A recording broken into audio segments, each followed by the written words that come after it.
Alright, hello and welcome to Ben's OP Game Show, recorded live at 3 p.m. Pacific Time every Friday, right here, twitch.tv/thegamefanatics, and on this week's show, going to be talking about Hellblade, Senua's Sacrifice, and Immortal Planet, reviewing both of those similar but very different games, and that's it.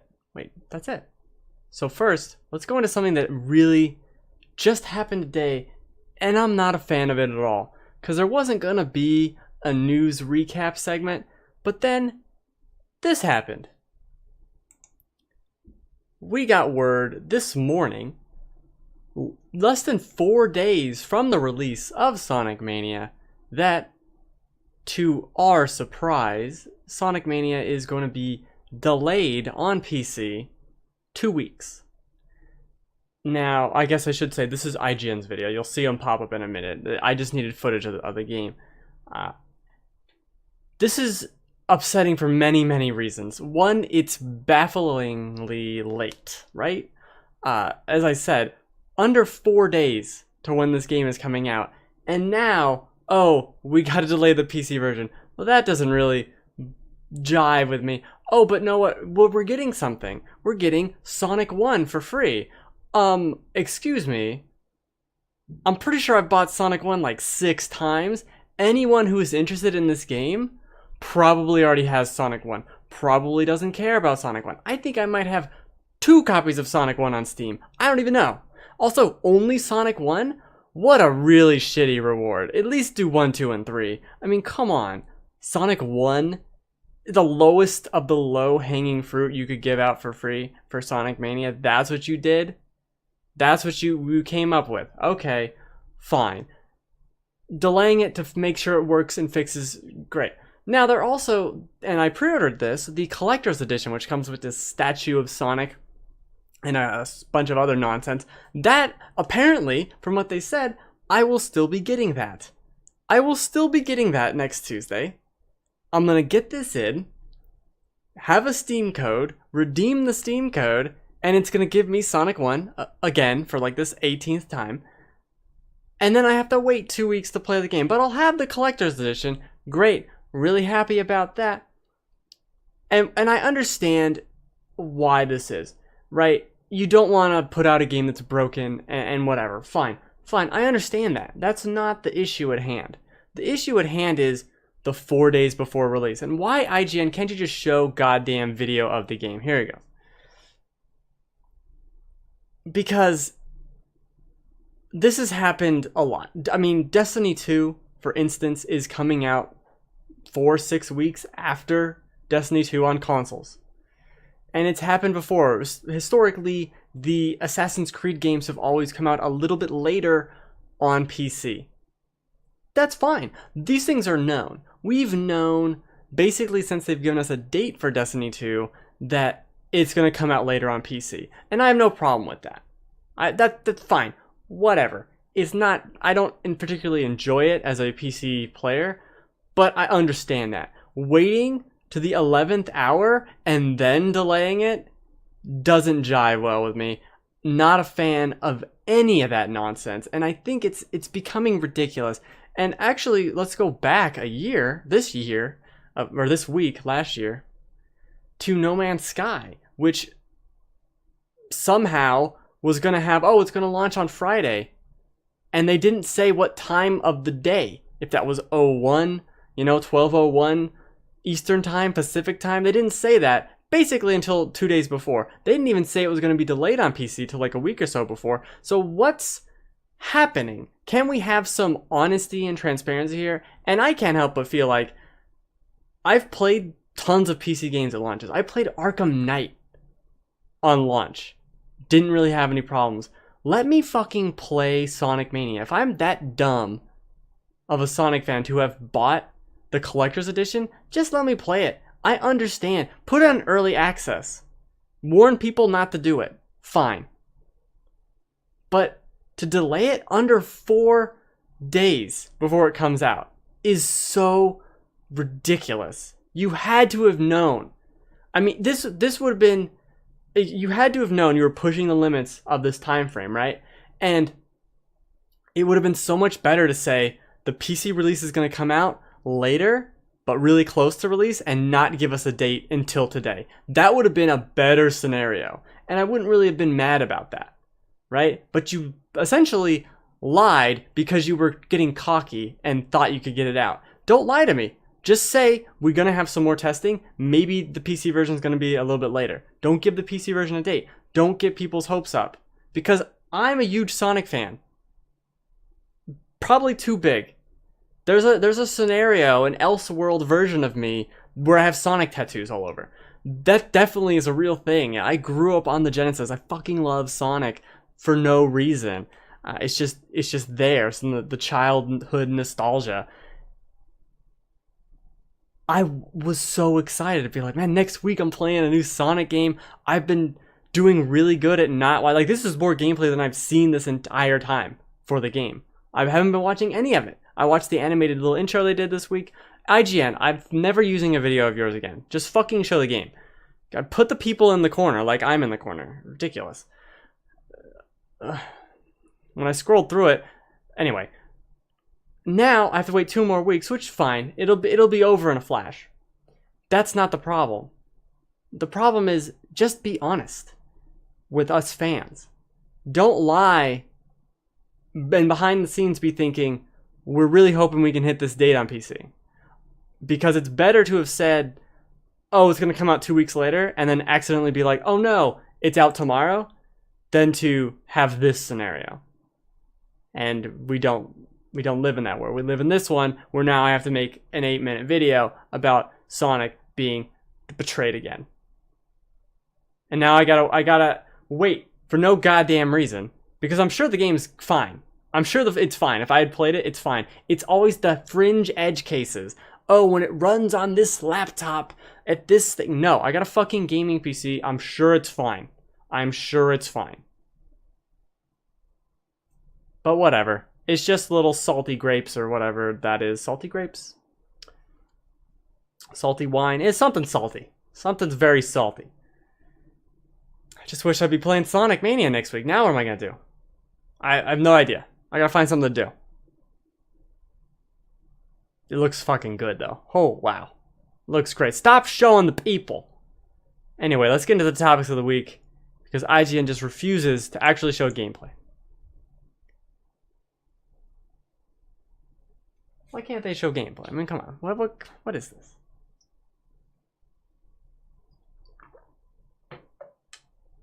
Ba-da-ba-bow. Ba-da-da-ba-da-ba-ba-ba-ba-da.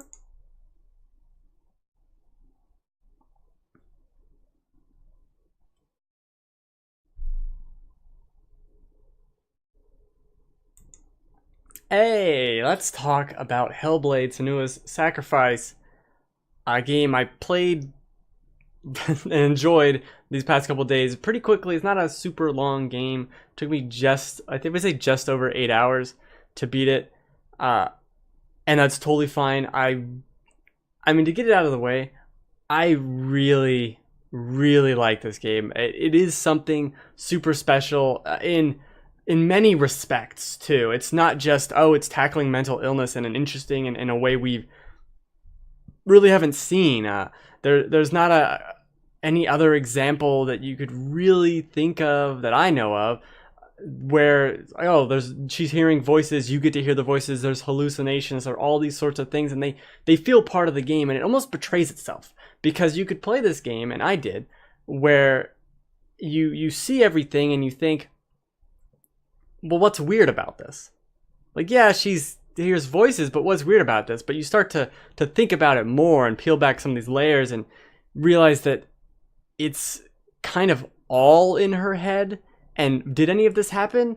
No, but at the same time, yes, it was real to her. And that's an interesting kind of dynamic. It almost makes me want to go and play the game again, because there's all these little things you could notice and pick up, like, what's really going on here?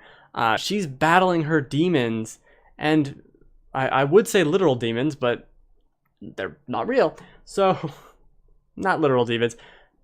It's such a unique game in that respect, but there are also some really cool things they've done here with motion capture and facial capture and real actors kind of layered in to the gameplay in ways that I wish someone hadn't had said that they were real actors and that I had figured it out later, because I don't know. It might have come as a surprise to me, but it works really well, and I think it's super cool, and it's something that we could totally use in a bunch of different games. Like, this would have solved a lot of problems in other games. Just hire a bunch of actors and have them in this weird, they're like digitized in this, it almost looks like old VHS stuff, sometimes like blurring in and out of focus, but so it's like a vision. It's great work they did on that. Not to mention the actual CG of it all is stunning. I mean, just beautiful, beautiful work here, from the animations to just the character's face, and everything you see is one of the most beautiful, imaginative, just strikingly gorgeous games I've ever seen. I was playing, I'm playing through The Evil Within to get ready for 2, and I was playing The Evil Within, and then like a couple hours later I went to play more of Hellblade, and it was just, whoa, this night and day. Now, granted, The Evil Within's 3 years old, but seeing what they do in this game is just, it's immaculate. I mean, this doesn't do it justice. Like, seeing the, you got to go in and play it and see all the weird animations and the acting by whoever they have doing the main character is fantastic. And there's also, I guess I should talk more about the actual gameplay. Hey, Will. Nice. I don't know what's nice about this. I think some things about this video seems like it's in slow motion. It's a very slow trek through this. This is the opening of the game.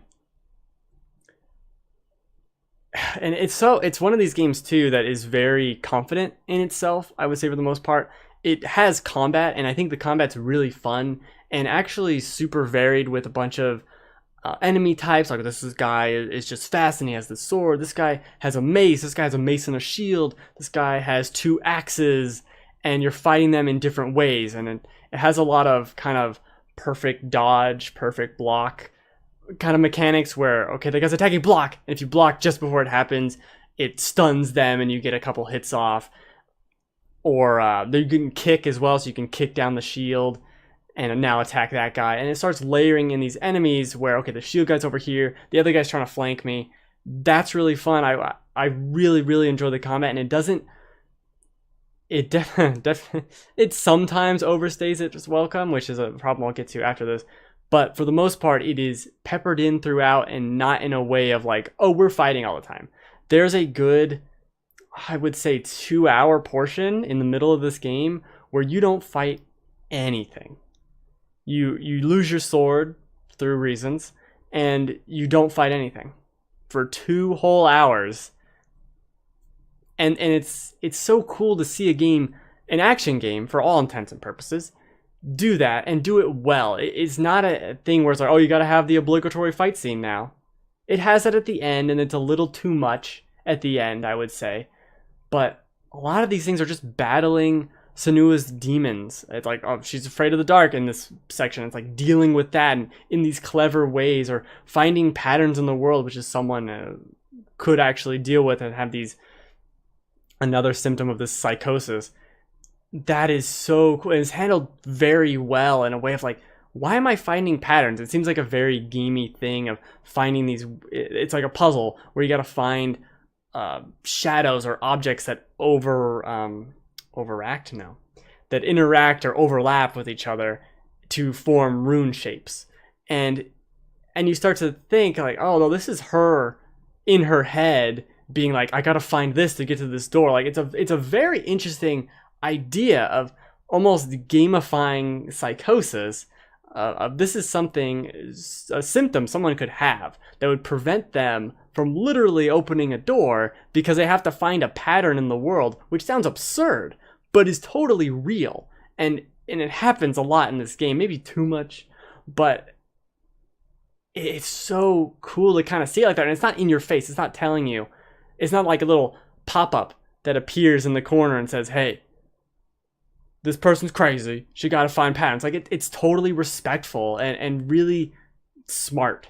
Very smart. Not even, and I kind of glossed over this, the voices are done in this creepy, very interesting way that people, and there's this little documentary that's included in the game, supposedly very accurate to the way some people actually hear voices.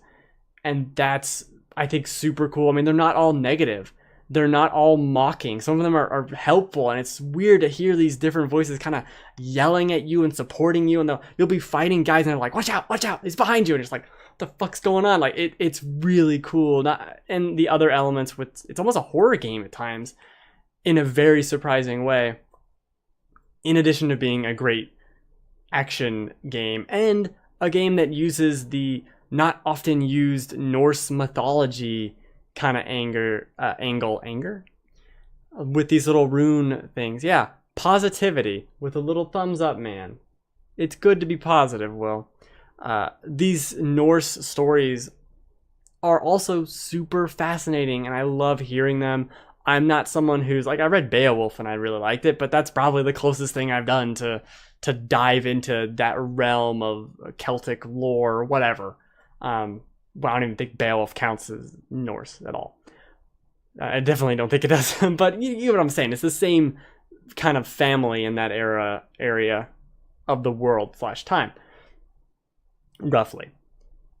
But hearing all these Norse stories with like, oh, this god had this son, and here's Fafnir, and he did this thing, and you're like, this is really cool story. I just really enjoy hearing this story about these Norse whatever, and it's told from this weirdo guy who's creepy and is also live action distilled in, and you start to have I mean, I can't spoil. I don't want to spoil anything. I don't think that it's not like it doesn't end and it's in modern day or something. You know, it's not a spoiler like that, but it is an experience, and it is one of those games that I feel like in a year I will still look back at. Like, someone will say Hellblade, I'll be like, oh man, I remember that game. That was incredible. That was a good time. What it does for games is twofold. That's what's so, I think, important about Hellblade, is that not only does it approach mental illness and the psychosis in a very interesting and way that could help people understand it more, it also pushes the boundary for motion capture and facial capture and all these sorts of acting in a video game. It, like I said, it's strikingly gorgeous. At times it's almost, it reminds me of CG in a movie. It reminds me of the characters they added in. Like, oh, here's a good example. What's his face? That's not a good example if you're calling him what's his face. In Rogue One. Tarkin? Yeah, that's his name. What's his face is not his name. It reminds me of him. It was all CG. I mean, the guy must have died 20 years ago. All CG, and he looks relatively fine. I would say this looks almost like that, where it almost looks real.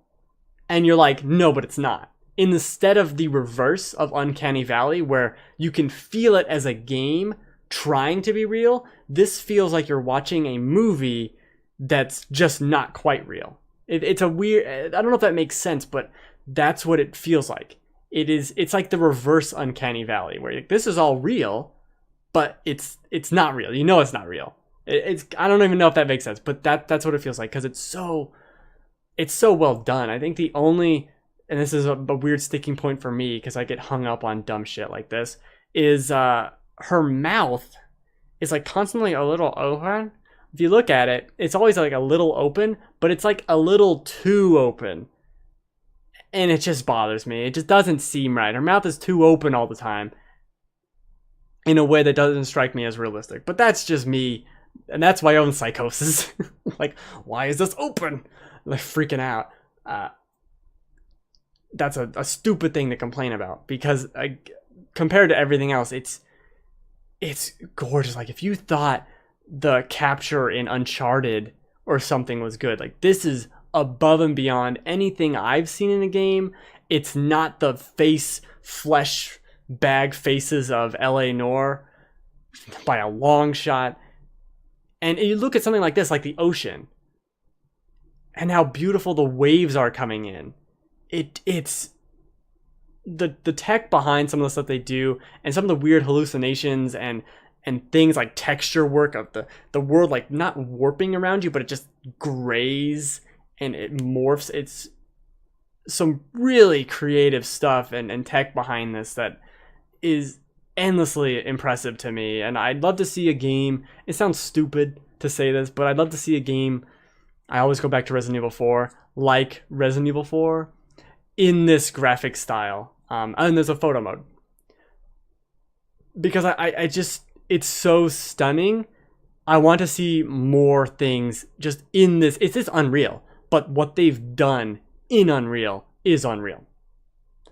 And there's a photo mode, and something about photo modes recently have just, I do it a lot in Horizon. I'm playing this game, I'm taking photos. It's a ton of fun. I think it's pretty damn great game. Like I said, it's 8 hours long. I found a good 90% of the collectibles. It's not something where you beat it and you can go and replay a chapter. So there's that. It's kind of a one and done thing. Here I found a hole in the wall that they should probably patch. So there's a little bit about that, but I think, it's $30. It's not a full price thing. For the experience alone, I would say it's pretty well worth it. That depends on you as a person, but I love the experience of it. Is it one of my favorite games of the year or games of all time or whatever? I don't know quite yet. I just beat it this morning, a couple hours ago, and it kind of needs a little more time to kind of gestate. But look at look at the water. 10 out of 10 waters, right, Will? I don't know. I think I would say it's in my top games of the year. Just it's an experience. It's not like the gameplay was 10 out of 10 or that it would need to be to make games of the year, but it's something I'll remember for a long time, and I think that's more powerful than a perfect gameplay experience. It was pretty well, actually. I didn't have any problems. I had one glitch towards the end where you're like crawling and she wouldn't get up, so I died twice. I was like, why aren't you getting up? And then I just exited the game, reloaded the save, and it worked. I'm like, all right, I guess something happened. I don't know. So that's fun.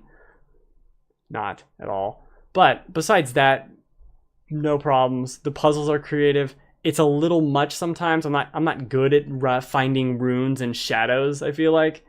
But, neither here nor there. That's an interesting thing they do too with the auto difficulty in the game, where if you die a bunch of times, it'll get easier. And if you don't die, I think it gets harder. So that, I don't know how that exactly works. You can turn it to easy, normal, hard, but by default it is auto. And I just left it on auto to see what it would do. I didn't die too many times. I think I died more from that stupid crawling mishap than I did from a lot of the rest of the game. And the whole permadeath thing is a bluff, so that's not real. And it doesn't affect the ending as far as I know if you die or if you don't die or whatever. That's all nonsense. Great game. Merry Christmas, Hellblade. I don't think the Norsemen had Christmas. Did they? Will, did they have Christmas? Let me know in the comments below. Right here.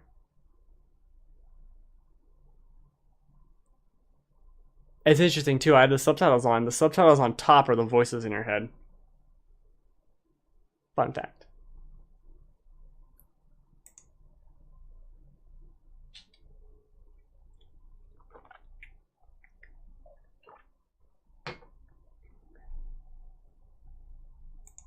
Ba-da-ba-ba.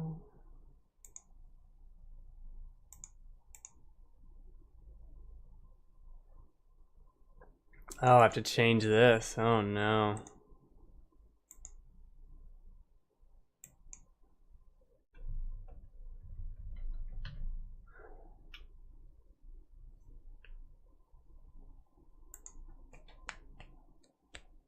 I'm gonna do some Christmas research. You get back to me.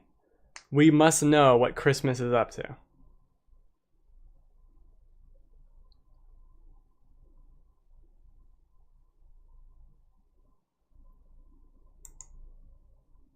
So this is Immortal Planet, not just Immortal, but I can't fit the whole name in. And it's an indie game that came out a couple weeks ago that is very Dark Souls-esque. And there are a lot of games saying that they're Dark Souls-esque. And, it's a popular kind of tag now to just say, oh, this is like Dark Souls. But this one succeeds in a way that few others do, and that is kind of that feeling of combat, of hacking away and then dodging and knowing when to block, and really, really strong stamina management. You're gonna see me die against this guy a bunch. It's so crazy how much stamina management is important here, because you can do 5-6 slashes, and the character I picked, the trait I picked for him, I regain health. So you see the bar turn red. If I attack, then I can regain some of that health before before it starts going down. So there's an aggressive mechanic there, similar to Bloodborne, and once you get it down, it definitely isn't something that happens right away. It probably took me till half an hour after the tutorial area to fully understand kind of how this all works. And once you start leveling up and getting more powerful, I started realizing, like, okay, if I dodge like this, I stopped blocking entirely and only started dodging. So pretty much, and that worked for me. It worked for how I'm playing the game. It's so weird too. It's hard to describe because it is all the kind of in your head of how much fun this is. It is a Souls game, much more so than a lot of other games will try to be. This is, for lack of a better way, hardcore. Like, this game will kill you. It does not care. It does not even want you to try and care. Like, no, it's going to kill you, and you might get frustrated and even give up. Partially because the game does not a great job of guiding you after the tutorial area. It puts you into this area right here, and you can go north, east, or west. And you can actually go back south as well once you get a certain item. And it seems like the order of events should be west, south, north, east, roughly along those lines, right? But I couldn't figure out how to go further in the west, so I went to the north and ended up grinding there, not necessarily intentionally, but because I could kill an enemy and gain an entire level off of killing one enemy. So of course I'm gonna do it, right? And I did that for a while. I was in that area for an hour, just struggling to get through it, getting experience, losing some of it, bringing a lot of it back, leveling up 20-30 times probably, and having a fun time overall. But once I started going the correct direction, which again still didn't happen because I went to the east, which is what people I think are saying go there last. I went there, got to the boss, first boss, and then almost beat him and was like, this is the wrong way. I clearly should not be here. Left, finally went to the west, which I had to look up a video walkthrough to figure out how to get. And it was stupid. Like, that's what my main complaint about this game is. It does not tell you where to go. And the ways you're not supposed to go don't seem hard enough to where you're not supposed to go here. But you really shouldn't be going over there. And so I kind of messed with my playthrough because I went the wrong way, which is my fault. And I didn't detract from my fun. You know, it's not a very long game anyway. It's probably 6 hours to do it all. And I still really enjoyed my time, but I feel like if I had gone the correct direction, I would have had a little more fun than if I had gone the wrong way for an hour. Now, granted, I leveled up a lot, and I went back to the other areas, and I cleaned shop through them, but seeing the different enemy variety is a very nice, like, this guy's ranged, this guy's melee, and when they do this thing, this telegraphed thing, I know when to dodge, I know when to block, I know he's taking out his gun so I can strafe, and he's not going to be able to hit me. Oh, he's throwing a bomb, okay, do this. That's really cool, and it does that super well. You can always see, if you look on the screen, you can always see enemies' health bars and all of that. That works super well. And also their stamina, which is important because once you, or if they use all their stamina, you can dash into them and stun them. And even dash into them and knock them off the wall or off the platform. This game is Immortal Planet. 2D Souls-like. You'll see the more Souls action stuff happen in a second. But the dashing into them when they're out of stamina is a key component, because if you do it too soon when they're not out of stamina, you'll get stunned.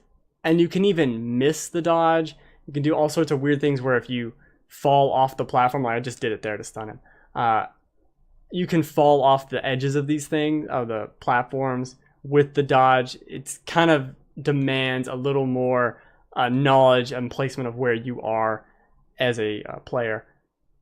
And I really enjoy that. Also, should talk about the bosses, which are fantastic. These large creatures shooting lasers, and every weird magic element they do is something you can find in the game. So it's not just you hacking and slashing. You'll find these different elements. Like I have a pistol with my current equipment and a lightning strike. And depending on what you level up, you'll get other magic and other weird things along with that are super cool and weren't for my playstyle. My playstyle was very much just fight the demons with your sword. That's how I play the Dark Souls game. Anyway, that's how that works. But I also enjoy the style of this game. There's not a lot. It's weird too. Something like this, it does it so well.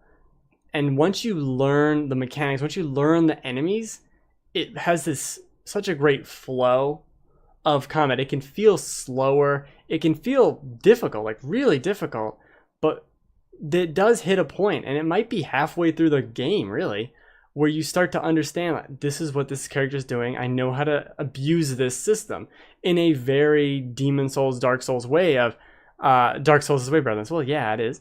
But it has that same thing of Dark Souls, like, you have to learn its rules and respect it, and then once you do, you can abuse it. Right? And this isn't trying to be a 40-hour RPG like Dark Souls. It's just a 2D game that has a lot of Dark Souls influence, particularly also with the HP recovery system, which actually is kind of annoying because if you get hit while you're doing it, it doesn't keep healing you. You have to like stand still and keep the healing going. I'm not going to dispute if Dark Souls is better than this. Dark Souls is a better game, but it's nice to have other Dark Souls like things. That's my favorite thing besides the Dark Souls game themselves, is their influence on other games going forward. Seeing things like Neo pop up is just fantastic. I love, let's take that formula and go somewhere a little further with it. Let's take it to the next level. And I think having these 2D games, this is the best one I've played. The best Souls-like that's 2D, kind of indie style weird thing of all these is there Soulsvania. It's just Souls-like. It's like roguelike. Rogue's a game. A lot of people think roguelike is just some weird term. Rogue is a game that plays like a roguelike. Go figure. So it's Souls-like. But Soulsvania I'll take, because Bloodborne is basically a Castlevania game in 3D, for all intents and purposes. Because it's like they're so close to a Ninja Gaiden, right? Especially Neo, for obvious reasons. But it's not. It has these numbers and this strong adherence to stamina and patience. I guess that's what it is most of all, is patience and looking and thinking. It's a third-person action game where you have to think strategically as if it was XCOM or something. It's not like other 3D action games. I love games like Bayonetta, yeah. Yeah, I just talked about Hellblade. It does have similar, sorry Caps. It does have, its combat makes it similar-ish to Dark Souls, but the HP system is basically auto-regenerating, so it's not like Dark Souls in that respect. And you can kind of just dodge, like the dodging in Hellblade is very forgiving. You can just dodge through whatever the hell you want, and that's fine. It's more about blocking at the right time and doing perfect dodges than a Souls game usually is. I guess perfect dodges are something in there, but Hellblade's different. It's more about the story, I would say. A good 70% of that game is not fighting. Whereas a game like this, or Dark Souls, it is all about the enemies you're seeing. and you're overcoming. The story is there, you know, especially in Dark Souls. It's there and important, but it's in the back seat. And these games are primarily about the combat, to me, especially. It's the very mechanical, like, numbers, like, this is strict rules and you're gonna follow them, and we don't care. Like, we don't care about you manipulating the system. If you can figure out a way to do it, fine, but you're gonna follow the rules until you figure it out. That's what I've loved about it. Particularly the surprises that come around the corners. This game, it has some surprises. Like, this guy comes out of nowhere and duplicates himself. I don't appreciate that. So this is actually the end of the game, but it doesn't matter. The rest of the game is better than the ending. The ending comes out of fucking nowhere. Still a great game. Immortal Planet, I'll say it again, Immortal Planet. I can't fit it all in my little sub thing. Fantastic Souls game. I think it's $15 on Steam. It is a little short. There is a New Game Plus that isn't just, oh, it's harder now. It is much more difficult. It's not even New Game Plus. I guess I just call it's Nightmare Mode. You play through the game again. The first level, I played most of it, and it seemed really rearranged in a fun way. And it gives you a different weapon, and it gives you a bunch of other status boosts. Very much enjoyed the game. Nah Dog. Nah Dog what? Is this about Christmas, Will? Are you back to tell me about Christmas? Is there a Norse Christmas?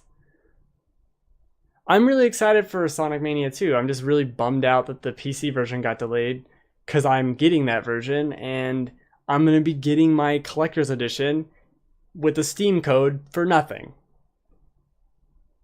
So that's fun. That's always good to see. Sucks. Really sucks. Getting on Switch. Well, I mean, like, when I looked back at Amazon, and I pre-ordered Sonic Mania almost a year ago, before we even knew the Switch's name, before we even seen that hype trailer they put out. But I want it on PC. I'm like a big PC guy. If I can get it on there, I'll have it for the rest of my life. I won't have to deal with finding my Switch or charging this, or do I have an active PlayStation account? Doesn't matter. I can just play it on PC forever on Steam. So I'm down with that. And I think it's a bunch of garbage too, because they're giving out Sonic 1. Who doesn't have Sonic 1? You could accidentally have Sonic 1. You might, like, just check your Steam library. You might have it. You just might have Sonic 1. It's not really like, oh, we're sorry we delayed the game 2 weeks, 4 days from release. Here's Sonic 1. For all you hardcore Sonic fans, here's a game you haven't played yet, Sonic 1. It's just a really tone-deaf, stupid move, I think. At least give me the full trilogy, or anything. Even nothing, I think, would be better than giving me Sonic 1, to tell you the truth. What the hell am I going to do with Sonic 1? I already have it on Steam. I could go get the Genesis copy. You know, like, I have it. I probably bought it twice. I don't need Sonic 1 as a reward for your silly game. But like I said, this was the end of Immortal Planet. It has that kind of Souls story of not, ooh, it's vague and weird, but Souls does it better and it's more interesting. This is the bad ending. If you beat it on Nightmare Mode, I believe you get the better ending. I don't know. Maybe there's another boss. I don't really want to play through the game again just to see that, but it was fun enough to see. Will, did you find out about Christmas? Because this was very important. It was very important to find out what's going on with Christmas in the Norse mythology landscape.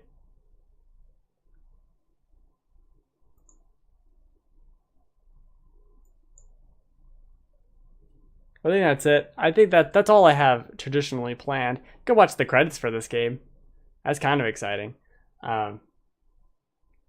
Christmas is doing okay. No, to the Norsemen. How is Christmas to the Norsemen going? This is very important, Will. Don't let me down. We can't talk about Frasier this week for 20 minutes. Well, we still could, actually. we're running low, or we got extra time. We could probably talk about Frasier for 20 minutes. But it's been a slow summer, I think. It's kind of weird how slow it's been this summer. The Yule Log claim for... Oh, here we go. All right, Yule Log. Perfect. Solid research, Will. Solid job. Anyway, it's weird how slow it's been this summer for games. In gaming news, it's like everything's just taking a break.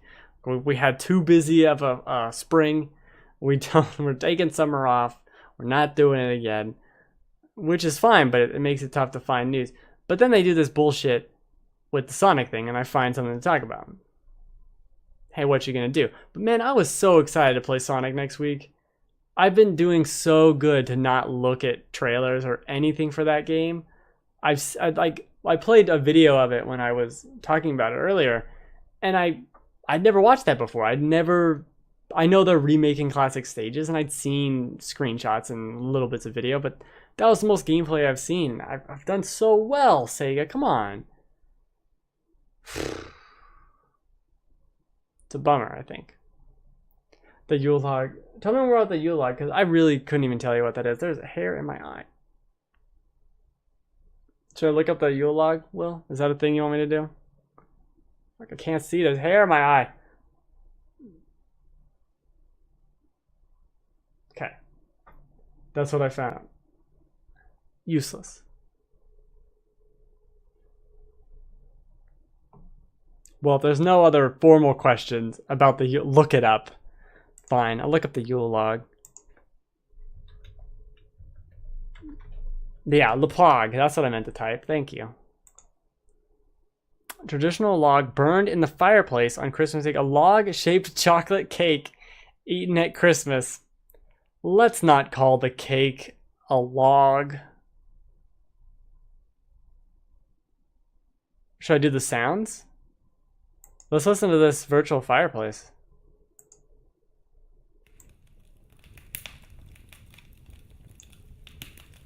I mean, that's definitely a thing we need.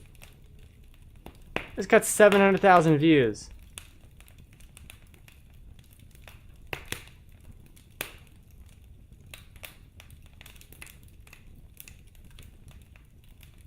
This is upsetting. I'm gonna go back up and look at the Yule Log. What do we got? The YuleLog.com is a World Wide Web tribute to the... Oh god, shut up. Hungry history. God. I like those cake rolls. What do you mean cake rolls? What cake rolls? Like cinnamon rolls? I like cinnamon rolls. Let's look at a picture of it. Oh, that's a... Oh, okay. Look at that little tree cake. What do we got over here? Look at these little mushrooms. Let's look at that one. The log. Oh, yeah. Look at this shitty log.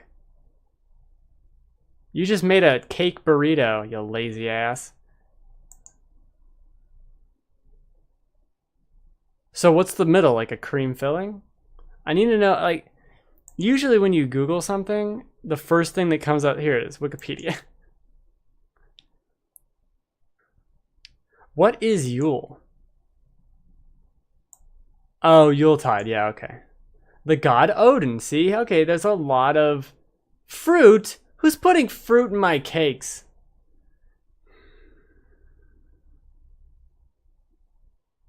This is very upsetting.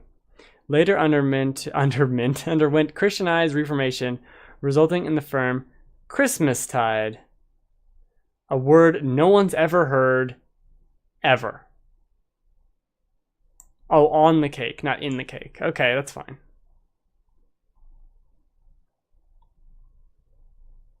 This is not interesting at all.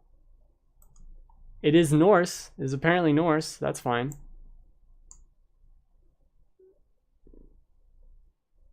Blah, blah, blah, blah, blah. I'm not finding any information here. There's just a lot of words.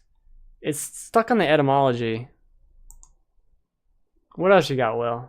Yeah, I know we're not putting it in the cake. Go back. What we got? Watch Yule Log. I'm not clicking on that. That definitely is spam. I'm not doing that. Alright, well, we're just going to end the show. I'm not going to look at Yule Log cakes for 20 minutes.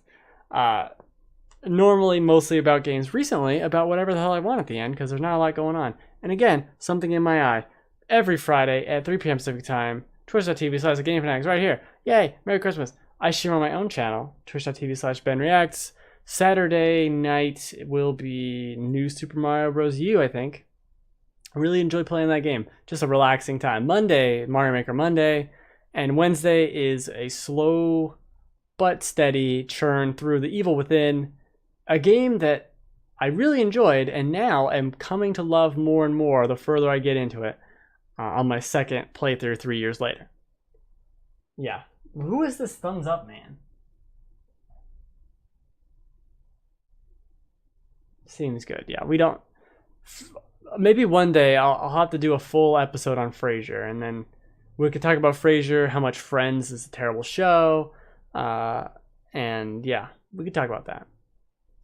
Definitely talk about that. Friends is not a good show. Definitely, I mean, it's fine. It's fine. I'm not saying it's bad, but it's not great. You want a great show? It's Frasier. We already talked about it. All right. Thanks for hanging out. Merry Christmas. Oh, Merry Yuletide, or Christmas Tide, or Tide laundry detergent. Frasier. I'm not even sure you like Frasier or have seen it, but I appreciate it. Really do well. Frasier is not a show that gets enough talk. It needs a full episode on Frasier. We could talk about the dog for 10 to 15 minutes. We could talk about Niles for 10 minutes. Frasier himself for another 10, 15 minutes. The chair. We could talk about the chair for 10, 15 minutes. So much going on. So much. All right, see you next time.